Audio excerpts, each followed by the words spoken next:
How's it going? You know, I just want to talk about goals. And goals are something that you need. And I don't really like the cliche goals because it's just more along the lines of, your dreams, those kind of things. But when you're making goals, just make sure you're not saying that you want this, because wanting it is actually saying that you don't have it and you get more of what you don't want, right?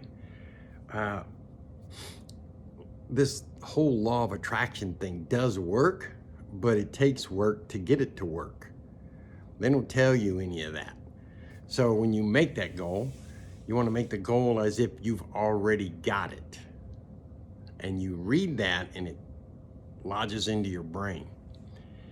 It comes around with positivity versus negativity and that kind of thing, which I've had videos about that. Many of you know that probably already.